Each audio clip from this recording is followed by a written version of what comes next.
Good morning, everybody. I've already managed to screw up in that I forgot to put due dates on the homework assignments. So just right before class here, I put the first three homework, the Unit 1's due dates in. Here's hoping I did that correctly. But yeah, sorry about that. And apparently you're going to get notification spam. As I get this going. The first homework isn't due, this weekend is due. I don't know why I did that, but okay. And then the roll sheet, right? If your name's not on this roll sheet, there is a huge problem, right? Okay, so make sure it's on there. And so I can fill out this week. I have records for the other stuff, but I'll just fill out this week. All right, we need to talk about electric field and why this is much better than what we had to do last time. I got a new Van de Graaff generator out, okay? So hopefully now we're cooking with gas. We're about to see. Are we ready? Remember, the electric field is what? It's a pattern of forces, right? And so we want to come up with a way to not only mathematically work with it, but also visualize what's going on with this electric field and this pattern of forces that exists around it. So we're going to see it for realsies here at first, and then we'll go into concepts of math and all that kind of stuff. There we go. Now we're talking. You can hear the discharge, right? But if I come in, right, I can affect the electric field of this thing. So all of the rabbit skin wants to follow the electric field lines, okay? You can hear the discharge, right? So we overcome air's insulating properties and turn it into conductor. Those are little tiny miniature lightning bolts that you were hearing. Did you feel anything on your skin? A little bit, right? Okay. So that electric field extends out into space, okay, and maps out a pattern of forces. There's still a little bit of charge on there, right? I can draw that charge off, or I can get it all to come off like that, okay? So we're actually going to see this thing in lab again, not this Monday, but the Monday after that, okay? And we're gonna have some fun. All right, so the electric field, right, is real, it exists, and charges make it, okay? Michael Faraday here was the first to come up with a visualization, an idea for what this electric field looked like. He would not be able to express the field mathematically because he actually didn't have a background in mathematics. He had a background in being poor and being apprenticed to a bookbinder. He taught himself physics and some math by reading books. His story is absolutely amazing. But we'll get into that story a little bit later. Let's see what Michael Faraday imagined for the electric field, because it's the model that we use to this day. And he imagined this around 1810. Anywhere in the vicinity of an electric charge, a small test charge experiences a force. If it's due to only one charge, the pattern of forces detected by the test charge is simple. So it gets bigger when it gets closer, more force, less force far away. The pattern is more complex for two opposite charges.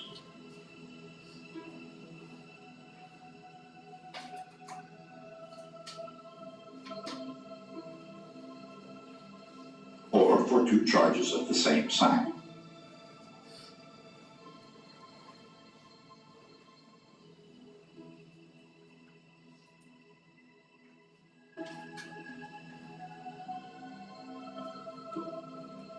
And more complex still, for more complicated arrangements. Notice it is three-dimensional. But in any case, here's the point. Even if the test charge isn't there to feel it, the pattern of forces can be imagined to exist everywhere in space. This is the essence of the idea of the field. Although Faraday only imagined it, the field can also be expressed mathematically.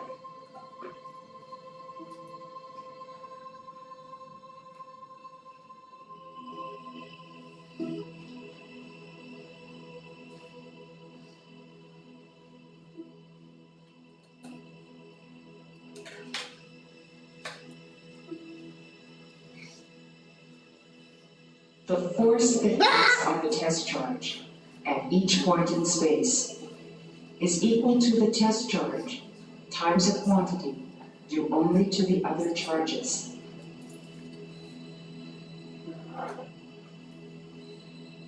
That quantity is the electric field. So what I hope you saw from that is that it's three-dimensional. That this pattern of forces exists everywhere in space.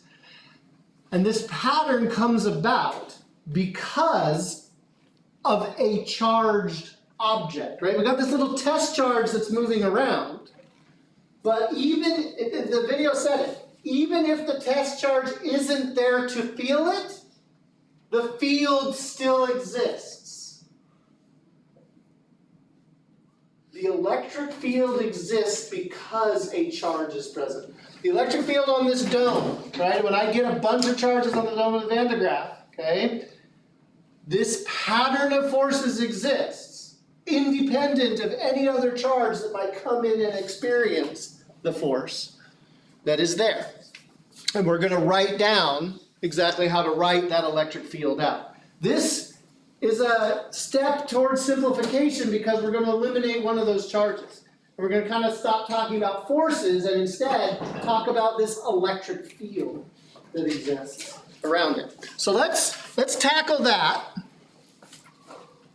and then we'll do some more pictures. Okay? So after Faraday, others would come along and help define mathematically what this electric field was. And as you saw in that video, it's related to a force as well as this test charge, this charge that comes into the field to experience the force. Think about the Earth's gravitational field. If you're not here, does the Earth still have a gravitational field? Yes. When you're in that field, you experience your own weight. Right? So it's like you're the other mass, right? Okay? But the mass of the Earth generates the Earth's gravitational field, and charges generate electric fields. Now, and this is more or less kind of a definition right there of what the electric field is. If you want to find the force that we found like in Coulomb's law, right? The force on another charge, then you take that charge and you multiply by the value of the electric field at that position. But we can do everything that we did before with calculations and charges and vectors and all that sort of stuff. We can do it, but we can just do it with electric fields. Now, we already know that for a single charge and another charge next to it, we can use Coulomb's law to figure out what that force is. Is that It is an E. This is a very sloppy E. Thank you for correcting my horrible handwriting. We already know what the force needs to be if we have a point charge. And it's Coulomb's law, the fundamental force law. Remember that Coulomb's law was K, Q, like Q1, Q2 over R squared.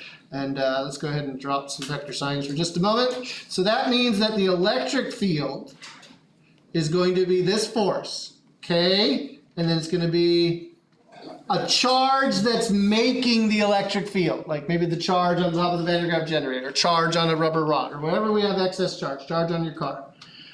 And then we're going to have this little test charge that's experiencing that force over R squared, and then we got to divide all of that by the test charge itself. Notice that the value of the charge that was experiencing the force of Coulomb's law drops out, and all we're left with is the electric field of a point charge, K, Q, over r squared. So there's the magnitude of an electric field from a single charge.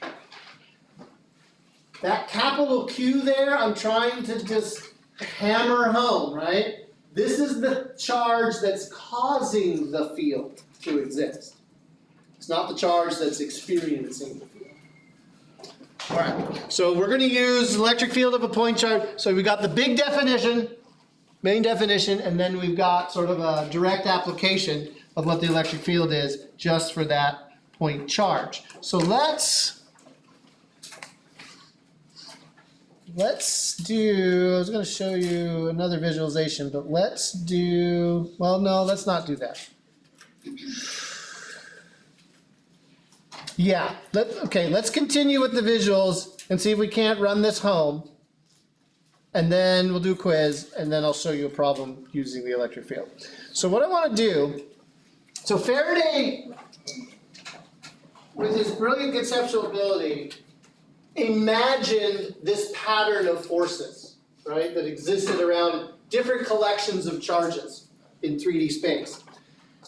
And then he went one step further and developed this idea of electric field lines. He wanted a picture that he could draw. It was awkward to have to keep drawing all these vectors all over the place, right?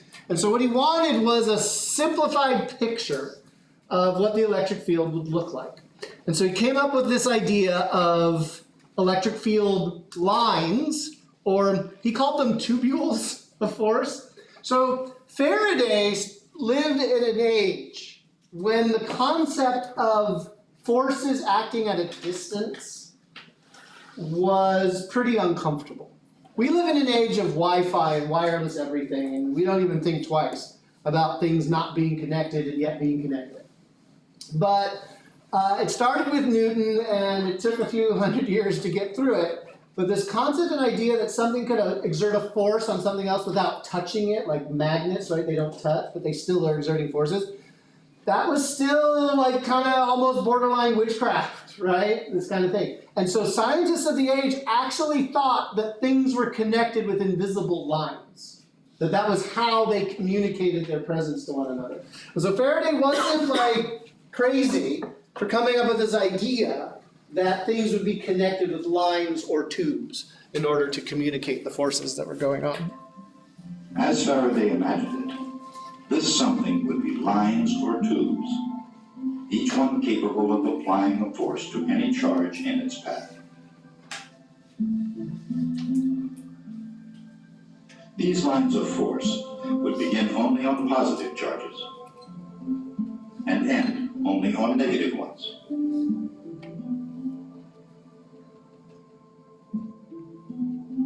And they would flow smoothly through space, never crossing or tangling.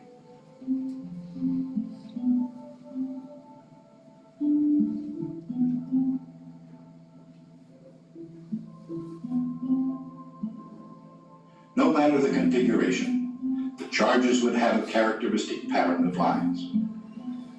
The force they applied would be strong near the charges where the lines are crowded together, and weak far from the charges where the lines are farther apart.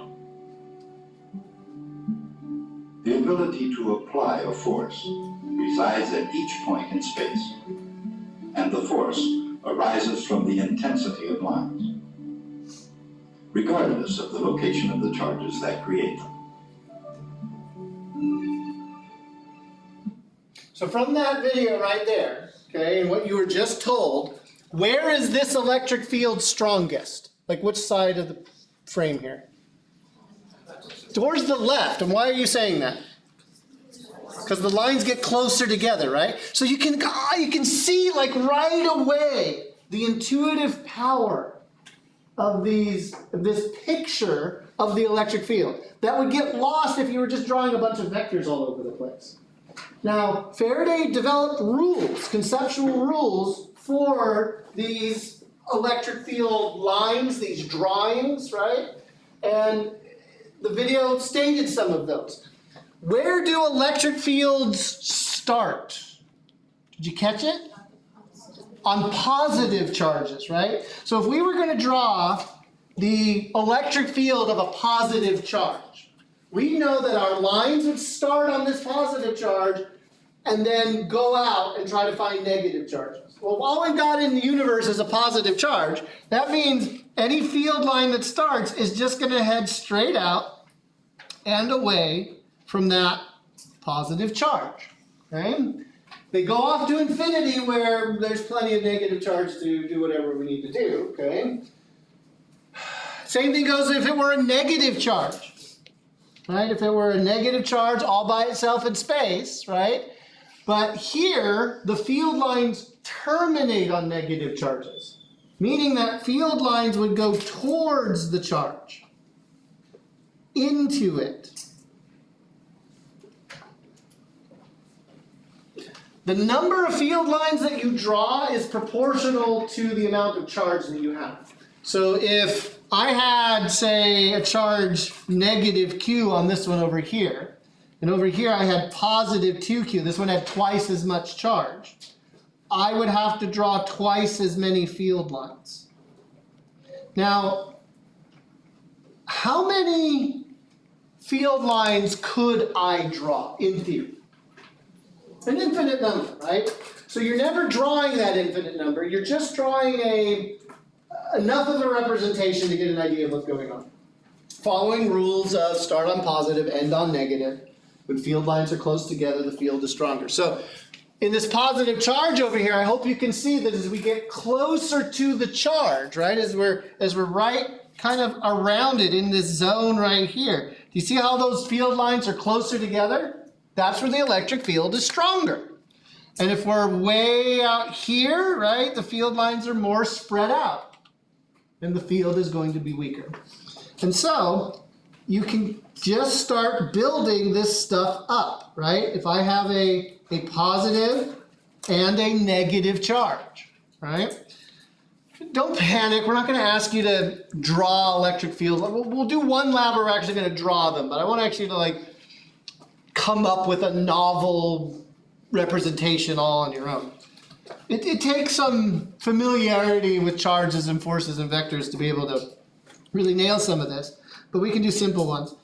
If I start a field line here on this positive charge, and it's moving along the x-axis, right? It starts on positive and ends where?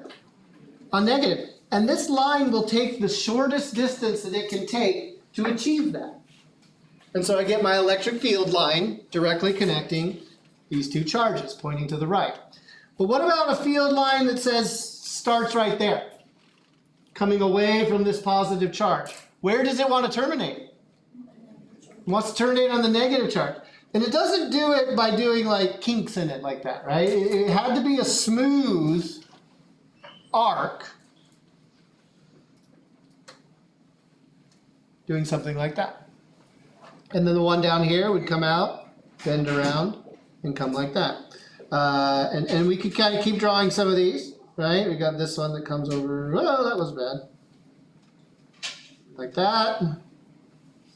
that, okay? But what about the one that's leaving over here? Does it kind of go, ooh, like that? It could, but more likely it's just going to head off to infinity and then wrap around and come back in. We're going to do a whole lab where you're going to map electric fields and be able to draw these lines out and get a visceral feeling for where these electric fields are pointing and all that kind of stuff. When you, on the top left one, when you added it to Q, did you add more lines? Yeah. Because it's double? It's double the charge compared to the 1Q that was over there, right? I drew a drawing that had one amount of charge and used 4 lines. And since the next one had twice as much charge, I had used twice as many lines. Yes. Okay. So when it's more important for you that when you see an electric field, to be able to interpret where it's strongest, where it's weaker, where is the positive charge, where is the negative charge. So for example, if I drew you an electric field that did that, and was pointed this direction, where is the field strongest? Where the signs are closer, so it's at the top, right? Where's the field weakest? Sort of near the bottom. Where's the positive charge? How do you know it's at the top? Because electric field lines go away from positive charges and into negative charges. Does this feel better than Coulomb's law? It does, doesn't it? Right? It's just like, oh, like I can see that. To Michael Faraday, these lines were real. Couldn't see them, but he was convinced that they were there. Everybody was. Today we know that the tubes, the lines, are not real. They are an abstraction. They're an idea, a visualization that we human beings have put in place to understand what's going on. But to this day, just because they're not real, it doesn't mean we don't use this to be able to understand what's going on with collections of charges and conductors and insulators. We know they're not real. But that doesn't change how powerful the concept and the idea is at being able to work our way through the complexities of electricity. All right, so let's do a quiz.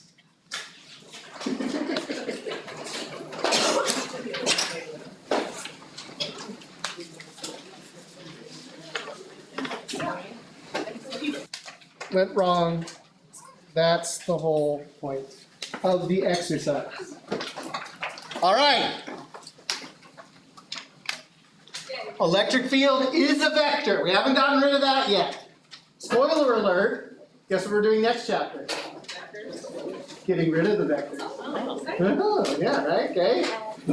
We'll get there, right? But we do need to wade through this just a little bit, okay? So, in finding electric field, you're not going to be asked to find electric field at a point charge, like where the point charge is located, because the electric field at a charge is what? If the distance from the charge is 0, when you divide by 0, what do you get? No, you do not get 0.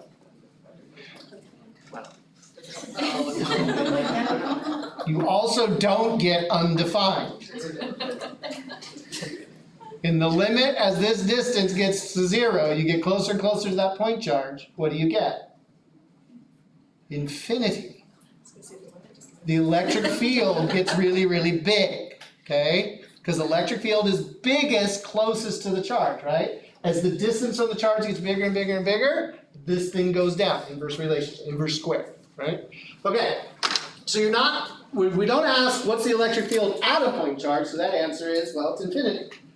We're asking for the electric field somewhere else because those charges exist. Here, yes? Did you say closer the R gets to 0? Yeah. Okay. And the limit is the, right? Because you can't park right on top of the charge anyway. It takes up its own space. They don't have 0 volume. All right, so here, where are we being asked to find the electric field in this problem? At the origin, right? So we got 2 charges, and they want us to find the electric field right here at the origin of coordinates, okay? So in order to do that, I'm going to take advantage of the fact that vectors are vectors, and I can find the electric field from charge 1, whatever it is, and I can find the electric field, I should write it this way, E total, or better not, E at the origin, is going to be the result of the electric field from charge number 1 plus the electric field from charge number 2. If I had a third charge, what would I do? Just keep adding in these electric fields from all those different charges, right? So we've got to find out what E1 and E2 are. Okay, so Q1 is a positive charge, and Q2 is also a positive charge. Well, that's handy. Okay. So, in order to find out what's going on at the origin, I've got to draw the electric field lines or vectors for what's going on. And you want to do this separately. You want to look at one charge and do it, and then do a different charge and do it. Don't try to draw like the whole picture that I showed you before. We want to isolate what's going on just at the origin separately for the two charges, and then let the vector math bring everything together for us. Okay? So, let's do, I'll use green for vector 1, and I'll use blue for vector 2. Okay, so, we know the magnitude. The magnitude of the electric field is given by the point charge formula. It's the electric field constant times the amount of charge we've got there. So I'm just going to put in Q1, and then I need a distance to that charge. And we're told the distance to charge 1, aren't we? Yes. 50 centimeters. All right, so we're good there, right? So we can go calculate this number. Let's calculate it right now since we're here. 8.99 times 10 to the 9.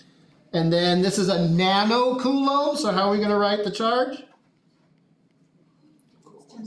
Times 10 to the negative 9, nano. All right, and then, if this were a negative charge, again, we're calculating a magnitude. So are we going to worry about the sign? No, okay, it's just magnitude. And then the distance, 50 centimeters. Be careful here, we're not going to put in 50, right? What are we going to put in?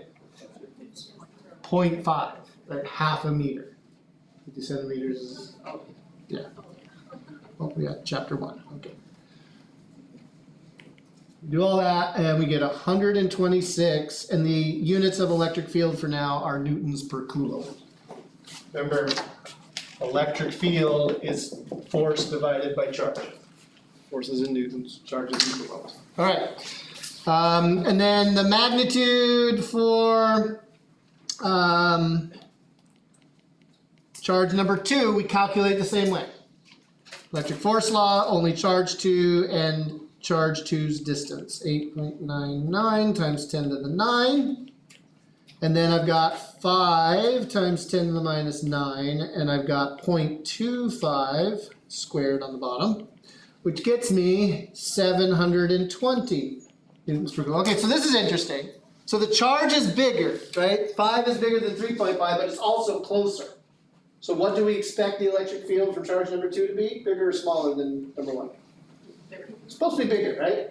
And it is, right? 126 versus 720, right? So I got a good feeling about that. All right.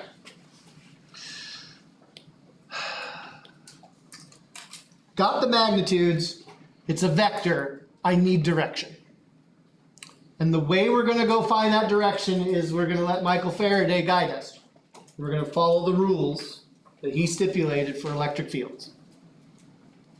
These are both positive charges. So what direction does the electric field point for a positive charge? Away from the charge. Everywhere. But we're not going to concern ourselves with what's going on up top or to the right and the left. We want to know what's going on at the origin. So at the origin, what direction is the electric field pointing because of charge number 1? The answer is away, because we know it's positive, right? And the only way to draw away from charge number 1 is to draw a vector that points away from charge number 1. Away from charge number 1 for this drawing would be along the positive x-axis. Okay, that's kind of hard to see, but there is a green line there. A little bit bolder. There we go. Okay. What direction on this coordinate system, and we probably should have specified that this is the positive y-axis and this is the positive x-axis, right? What direction would be away for charge number 2 at the origin? It would be down, right? So we've got a magnitude equation, right? Just numbers that we can put in. But we need our physics, our understanding of electric fields, to be able to sort out the directions that these vectors point. Okay. Now that we've got those two vector directions, right? We know that it's 126 at 0 degrees and 720 at 270 degrees, don't we? We got directions there. So, how are we going to find the total field? The vector sum of those two things. How do you add vectors? Component by component. What's nice about these two vectors? They are the components, right? Like one just has an x component, one just has a y component, and that forms this right triangle. So really we have the x and y components of the resultant already. So how do I find the magnitude? Pythagorean theorem, right? It's going to be 126 squared plus 720 squared, which is 731 newtons per coulomb. So there's the magnitude of that field. And then what direction is it pointing at? Well, that's a job for the inverse tangent. Negative 720 over 126. The negative sign came because it's pointing along the negative y-axis, right? This gets me an angle of negative 80 degrees. What does a negative angle in tangent mean? Which direction are we rotating around? Clockwise. And what quadrant do we have to be in for this, for those two vector components to work? In the fourth. So we're going clockwise from the positive x-axis, right? So the angle is right in there. So I could write negative 80 degrees from positive x-axis, or I could just write whatever 360 minus 80 is. 280? Yes.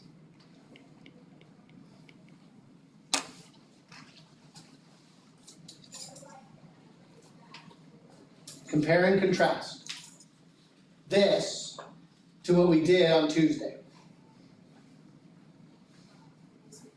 Which one's better? This one. Now, we didn't get to the force, did we? We calculated forces on Tuesday. Here we're calculating field. How would I find the force acting on a positive charge at the origin? If I went in here and I said, okay, now I'm going to drop, I'm running out of colors. Now I'm going to put a positive 4 nanocoulomb charge at the origin right there. What force does it experience? Do we have to do the problem all over again? No. We know the relationship between electric field, the amount of charge that's experiencing the force, and the force, right? So if we want the force here, it's going to be the charge times the electric field, or 4 times 10 to the minus 9 times 731. And whatever that, I don't have that number, because I'm making up numbers now. But whatever that number turns out to be would be the magnitude of the force. What direction is the force on that particle? If it's a positive charge, what direction will the force be? The electric field's pointing that direction, the force is pointing that direction for a positive charge. What if it were a negative charge? What direction would the force be for a charge at the origin?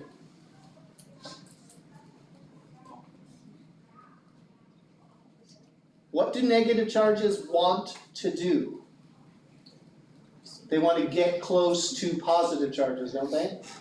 So that force would be exactly 180 degrees opposite if this were a negative charge. Because the force would be pulling that negative charge towards. Positive charge at the origin wants to get away, right? Positive charge will follow the electric field lines in whatever direction they're pointing. Negative charges will go backwards along the field lines because they experience that opposite force because of their negative charge.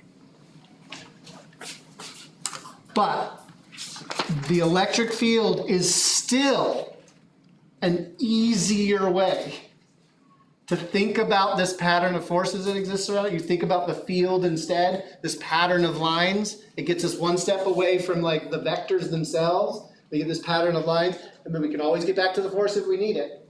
But again, we want to step towards more and more complexity in our charges, because 2 charges just sitting there, when's that ever going to happen, right?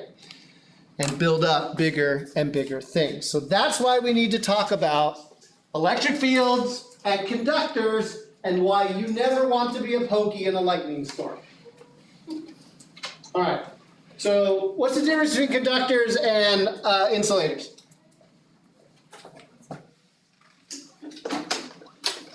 What do conductors do? They allow charge to move through them, right? Okay.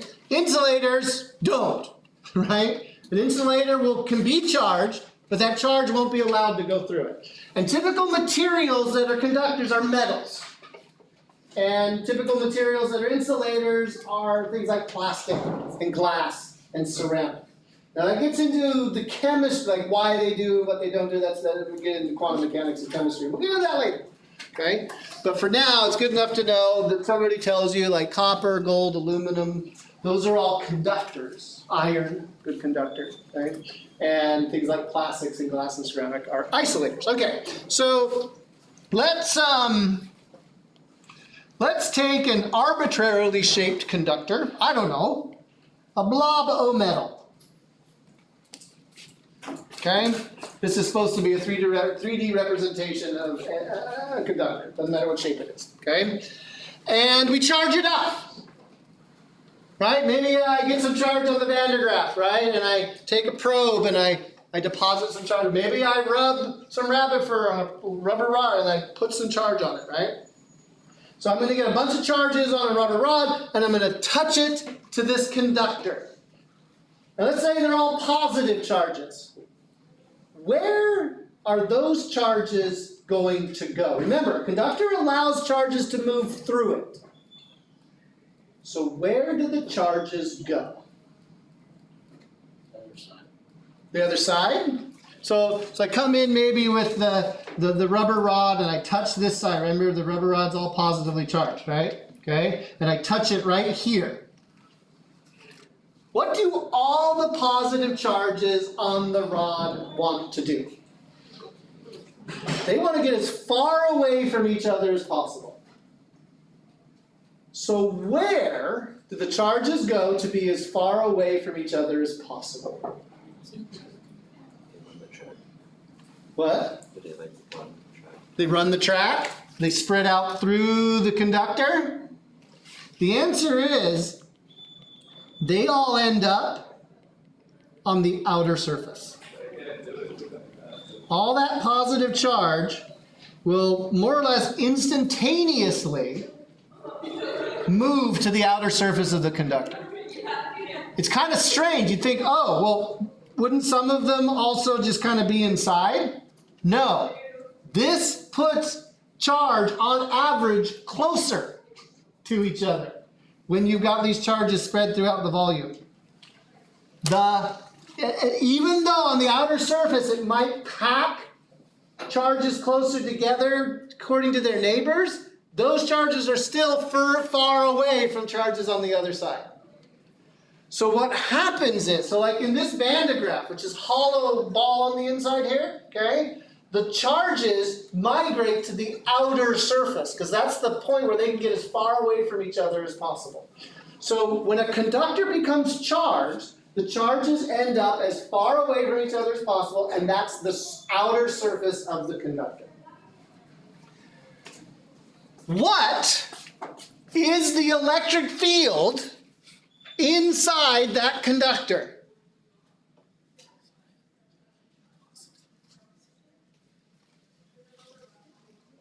We know that all those positive charges create field lines. The field lines start on positive charges, end on negative charges, but they can't touch or tangle or cross each other. So a positive charge emitting a field line, say from up here, don't erase, from up here, where is this field line going to terminate? It can only terminate where? On a negative charge, right? Where's the field line from this one going to terminate? There isn't any negative. I mean, the conductor has started neutral, right? But all those positive and negative charges are already paired up for the dance. They don't have any field lines. You can't terminate, right? So where is all of this positive charge going to terminate its field lines inside the conductor? The answer is nowhere. There's no negative charge that's available inside the conductor for terminating those field lines. So what is the electric field inside of a conductor?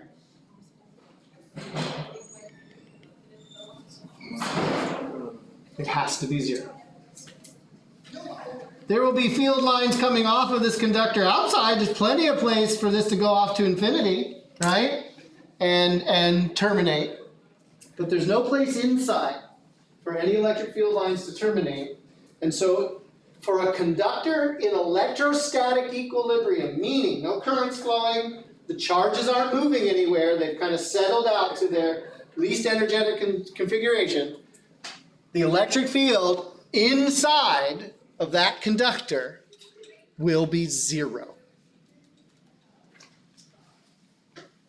Why are you safe in a car during a lightning storm? If lightning strikes the car, you are safe. Why are you safe? You're inside of a conductor.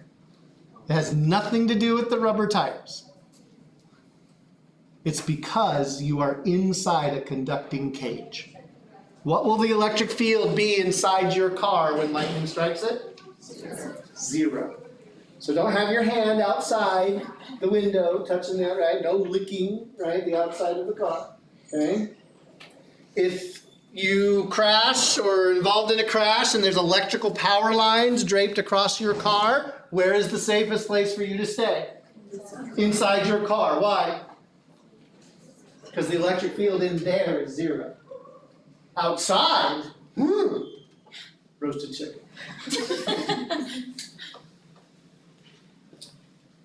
So how does a person that needs to repair live electrical lines stay safe?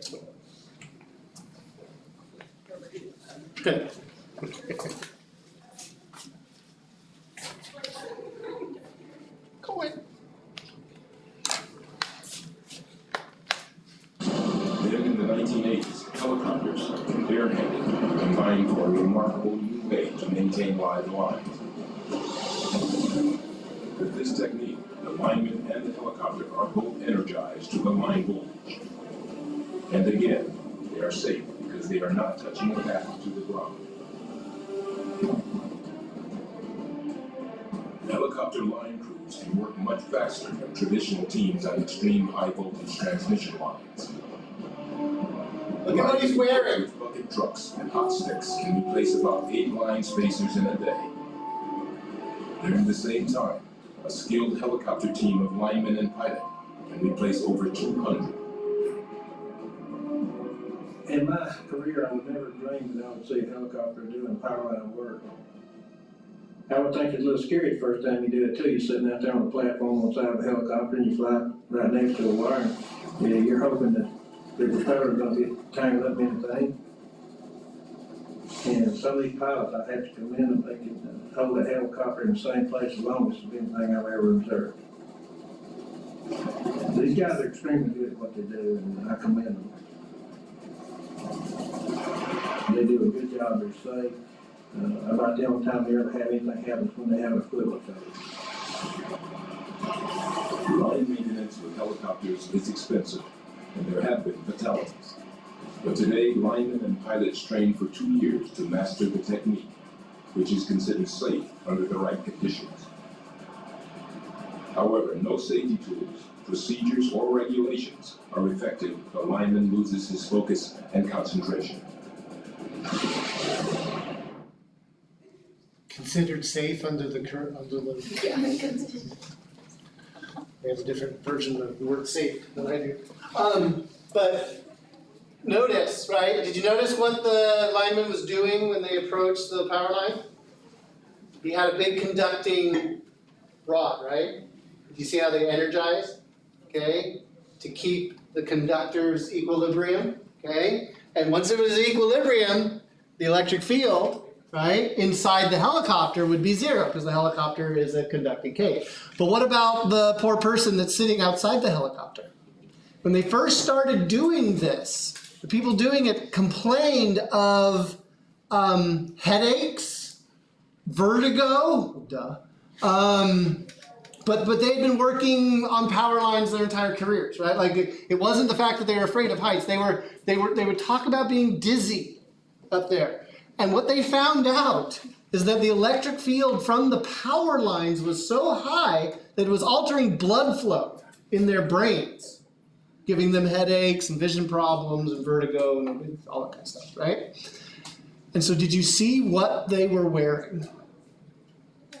There was a helmet and then there was a suit. That suit has metal fibers woven into the cloth. So they were inside of a conductor. The only thing that wasn't covered was their face, but you don't have to close the whole thing up in order for it to work, okay? Just having sort of a 3/4 coverage of the head and the helmets have a much more conductor in them, right? But like they were able to overcome the effects of the big electric fields being given off by those power lines by wearing conducting suits. Not suits of armor, right?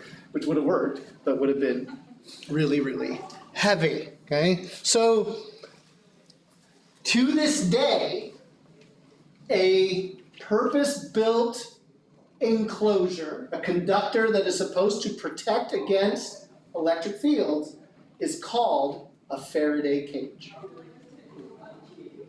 Because no electric field can exist inside of a conductor. So if you want to shut down Wi-Fi in your house, what do? Put your router inside of a metal box. Okay? Because no electric field is going to be able to come out. If you want your phone to never notify you again, put it inside of a metal box. It's not going to receive any communication. Okay? So if you're troubleshooting Wi-Fi problems, if you want more signal, there's probably metal pipes in the wall that's preventing, right? Because they can act as sort of a little bit of a Faraday cage, right? Depending on where you are. All right, why do you not want to be a pokey in a lightning storm? The shape of conductors does affect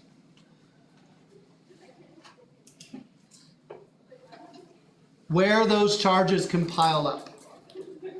When you have sharp points on an object, the charges can get really, really close to each other. Remember, field lines can't touch or cross, right? But when you have sharp points like this, you have a lot of area for those field lines to spread out. And so charges can get really, really compacted onto a point. But if you're down inside of a valley, like this thing right here, okay? And I've got charges on there, the field lines have to leave perpendicular to the surface, but they have to not ever touch each other as they come out. And so that limits the amount of field and the amount of charge you can have down there. You can actually have locations inside like little valleys on the surfaces of conductors where there aren't any charges, there aren't any electric field lines, because there just isn't enough room for things for those field lines to spread out, and so therefore charges can't be there.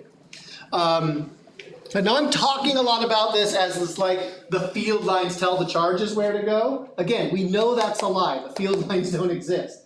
But conceptually, it's a good lie because it's a lot easier than talking about intermolecular forces and energy bands within conductors and all that kind of stuff, which eventually we'll get to. All right, so when you are the tallest object in a lightning storm, lightning is the result of electric fields getting so strong that it convinces the air to turn into a conductor. A lightning bolt is air turning into a conductor. And it's going to follow the strongest electric field that it can find. Where's the strongest electric field? It's at the pokey. Okay? That's why trees get hit. That's why people in flats. So if you're ever in a lightning storm and you don't have shelter that is like a metal cage or a substantial building, what do? Don't lie down.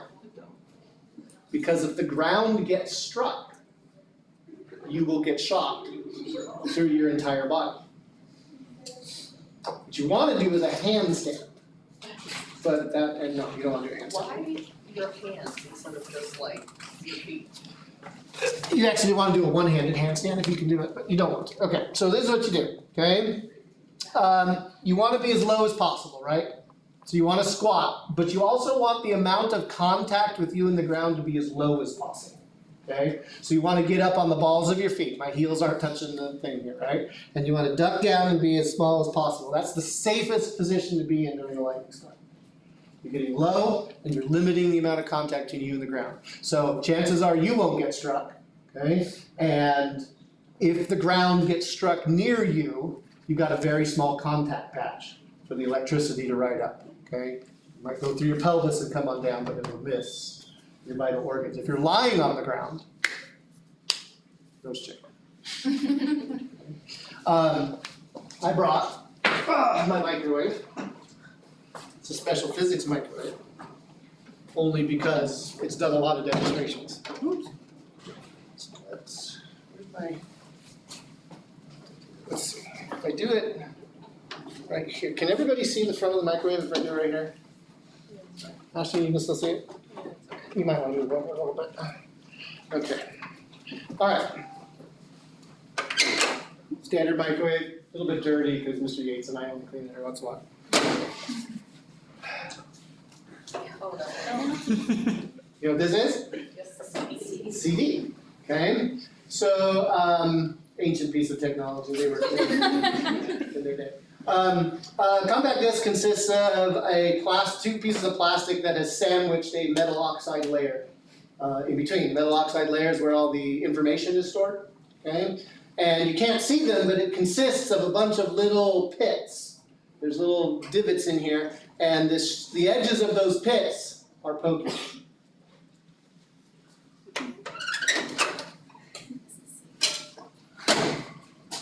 What should you never ever put in a microwave? Metal. Okay? And I'm going to show you why. Right? Okay? So, this is going to smell. I apologize. We okay here in the front? It's going to smell like melted plastic. Okay? Right? But let's see. You can't give this to it. 4 seconds. Ought to do it. And it won't start right away. Microwaves usually need about a second or two to get the electric field to build up. Okay? But microwaves cook food by sending electric and magnetic fields into this cavity, right? And since it's all metal on all the sides, including the front, because there's a metal screen there, this is a Faraday cage, right? So the microwave electromagnetic energy can't come out.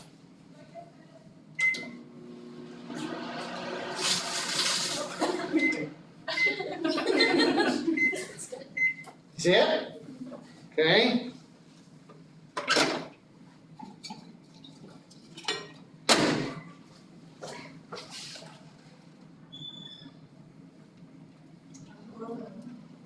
I don't know if you can see it, but there was the path of the arcs as they passed through the metal oxide layers. It burned up in the microwave. I'll send this around so everybody can take a look at it.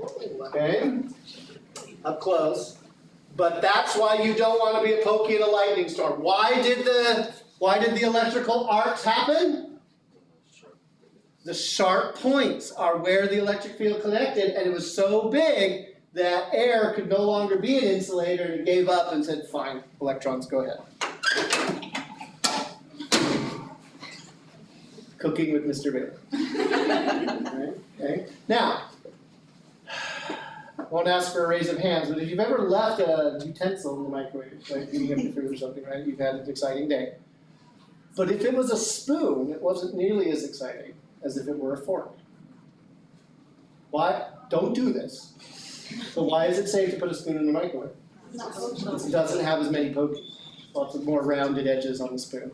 Okay? Whereas a fork, it's got a lot of pokies.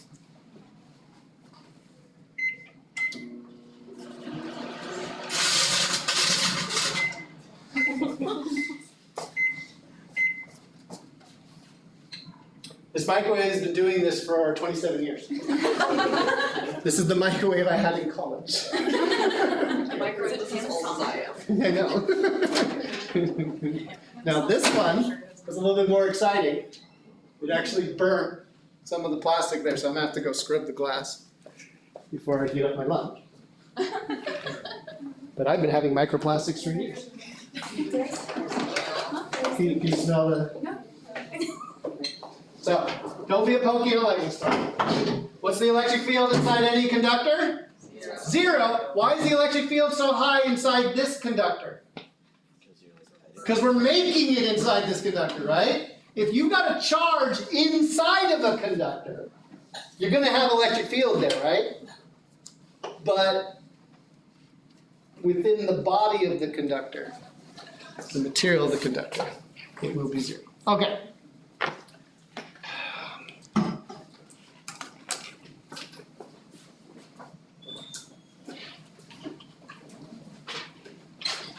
What I'm about to teach you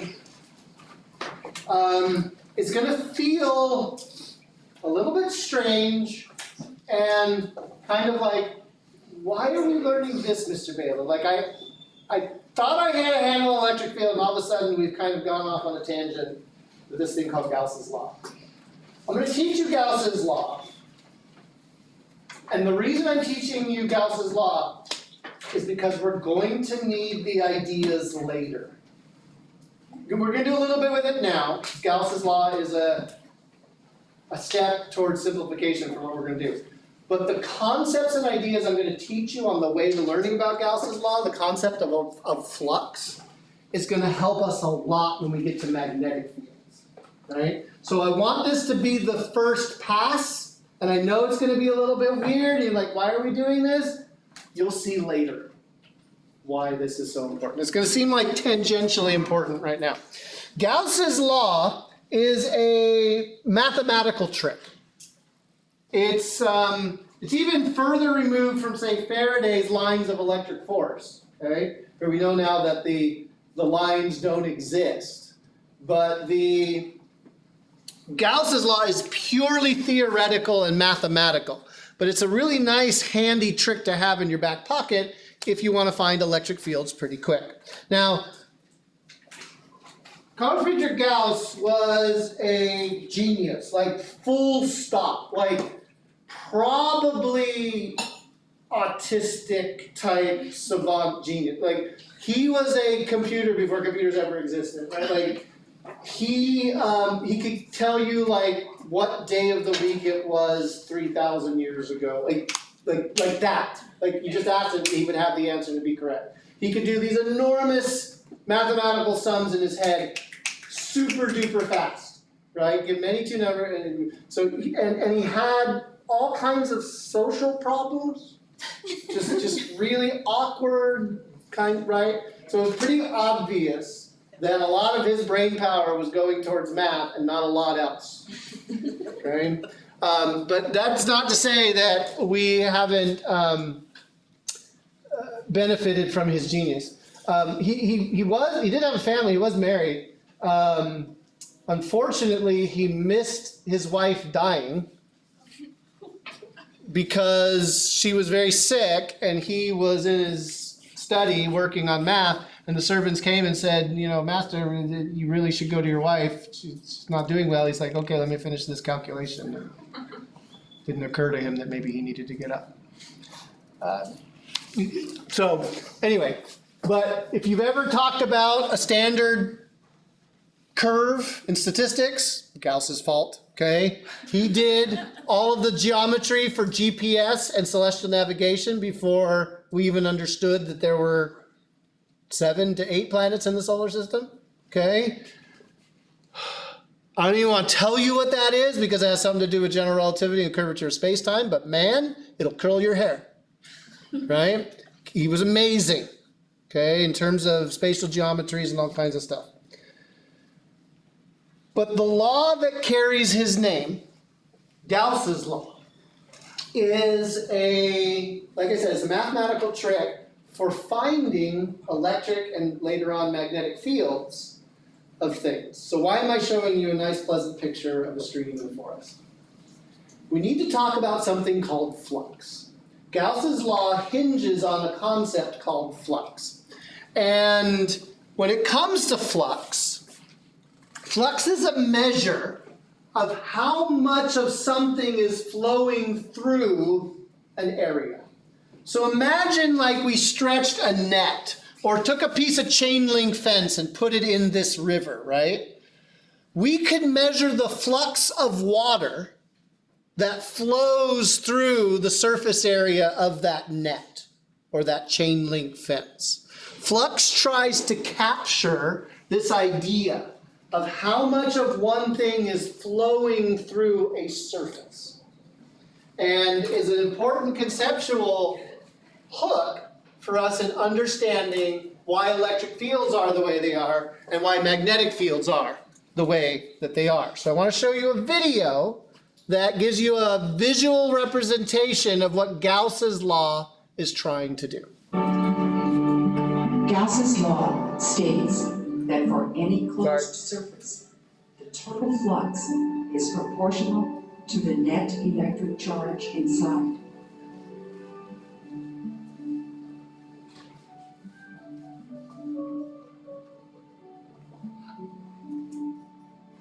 If there's no net charge inside a surface, any positive flux outward through it must be balanced by an equal amount of inward or negative flux.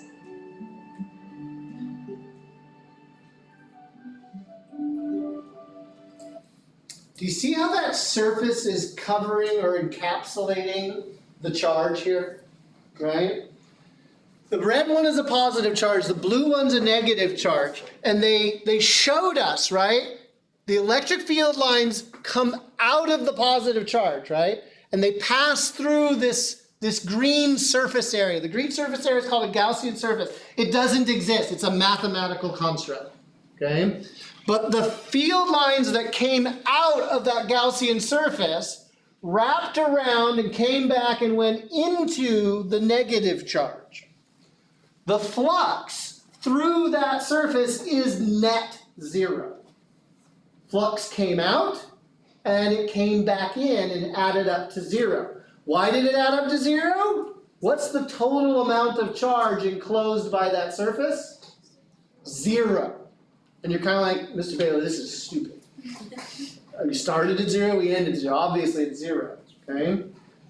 Gauss's law and this concept and idea of flux helps us keep track of why electric fields are the way they are and why magnetic fields are the way that they are. So, for example, if I had a positive charge, right, and that's all I had, and I drew a Gaussian surface around it, okay, again, the Gaussian surface is imaginary. It's just a way for me to keep track of what's going on, right?